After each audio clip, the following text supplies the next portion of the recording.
اللہم صلی علی محمد وعلی آل محمد کما صلیت علی ابراہیم وعلی آل ابراہیم انک حمید مجید۔ اللہم بارک علی محمد وعلی آل محمد کما بارکت علی ابراہیم وعلی آل ابراہیم انک حمید مجید۔ یہ درود پاک آپ نے صرف 11 بار پڑھنا ہے آپ صلی اللہ علیہ وسلم کی ذات پر، اور اگر کسی میرے بہن بھائی کو یہ درود پاک نہیں آتا تو وہ کوئی سا بھی پڑھ سکتا ہے جو اس کو آتا ہے، اور اگر کوئی بھی نہیں آتا تو اتنا بھی کہہ سکتا ہے صلی اللہ علیہ وآلہ وسلم۔ اب تسبیح کا طریقہ کار جان لیجئے۔ اس سے پہلے یہ بات جان لیں کہ اگر آپ کے پاس تسبیح ہے تو آپ اس کے اوپر شمار کر سکتے ہو، ورنہ ہاتھ کی انگلی کے اوپر بھی شمار کر سکتے ہو، دل میں بھی شمار کر سکتے ہو، اس میں بھی کوئی پابندی نہیں۔ جیسا کہ آپ کو پہلے بتایا، اللہ پاک انسان کی نیت دیکھتے ہیں کہ یہ کیا پڑھ رہا ہے، کیسے پڑھ رہا ہے۔ اس کے بعد آپ نے جو کلمات پڑھنے ہیں وہ یہ ہے: لا الہ الا اللہ یا وہابو۔ اللہ پاک کا یہ اسم ملا کر آپ نے پڑھنا ہے، افضل الذکر کے ساتھ لا الہ الا اللہ کے ساتھ یا وہابو۔ ان کی اتنی فضیلت ہے کہ آپ سوچ بھی نہیں سکتے۔ جب آپ اس عمل کو کرو گے آپ دیکھو گے کیسے اللہ پاک کی آپ کے اوپر کرم نوازیاں ہو رہی ہیں، اور ذکر بھی ہے۔ اس کے علاوہ ترازو کے اگر 2 پلڑے ہیں، ایک میں پوری کائنات، پوری دنیا رکھ دی جائے اور دوسرے پلڑے میں صرف ایک کلمہ رکھ دیا جائے تو کلمے والا پلڑا بھاری ہو جائے گا۔ اس کی اتنی طاقت ہے، اور ساتھ آپ نے پڑھنا ہے یا وہابو۔ اس کے بھی بہت سے کمالات ہیں، بہت فضیلت ہے۔ یا وہابو اللہ پاک کا اسم ہے۔ جب آپ اللہ پاک کو اللہ پاک کے اسم سے پکارتے ہو تو اللہ پاک بہت خوش ہوتے ہیں، پھر اس انسان کو نوازتے ہیں۔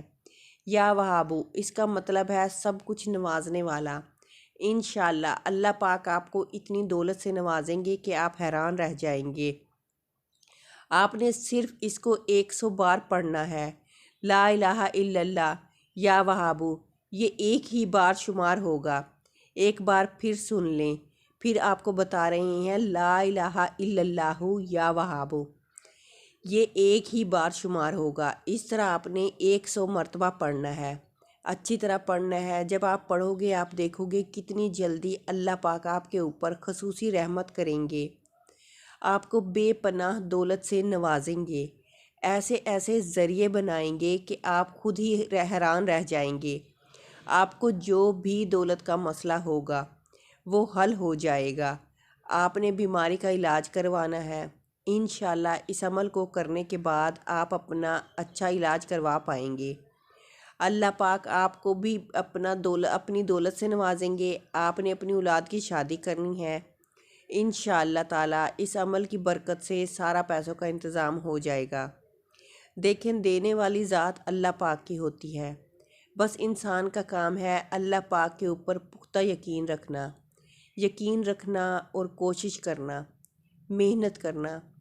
آپ نے یہ کوشش محنت کرنی ہے، اس عمل کو اچھی طرح کرنا ہے، پوری توجہ کے ساتھ کرنا ہے، پورے یقین کے ساتھ کرنا ہے۔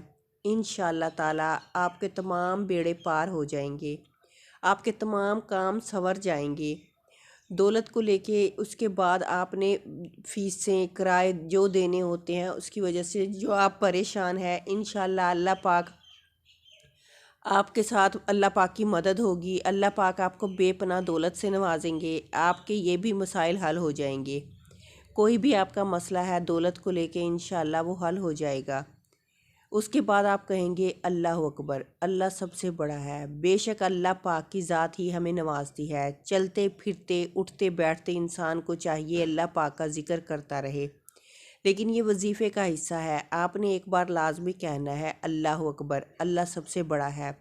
اس کے بعد پھر آپ درود پاک پڑھیں گے، 11 ہی بار آپ نے یہ درود پاک پڑھنا ہے آپ صلی اللہ علیہ وآلہ وسلم کی ذات پر۔ اور جیسا کہ میں نے اوپر بتایا، کوئی اتنا بھی کہہ سکتا ہے صلی اللہ علیہ وآلہ وسلم۔ اس کے بعد آپ نے اللہ پاک سے دعا بھی مانگنی ہے کہ اے اللہ میری مشکلات دور کر دے، اے اللہ مجھے بے پناہ دولت سے نواز دے جس سے میری زندگی میں آسانیاں آ سکیں، اے اللہ مجھے اتنی دولت سے نواز دے کہ میں تیری راہ میں خرچ کر سکوں، اے اللہ مجھے نفع بخش دولت سے نواز دے۔ اسی طرح آپ نے اچھی طرح اللہ پاک سے دعائیں بھی کرنی ہیں۔ کوئی بھی میرا بہن بھائی بیٹی اس عمل کو کر سکتے ہیں، اس میں بھی کوئی پابندی نہیں ہے۔ دعا ہے کہ اللہ پاک میرا سنانا اور آپ کا سننا اپنی بارگاہ الہی میں قبول و منظور فرمائے۔ آمین ثم آمین۔ تمام دوست احباب کمنٹ باکس میں اللہ تعالیٰ کے 99 ناموں میں سے ایک نام کمنٹ میں ضرور لکھیں۔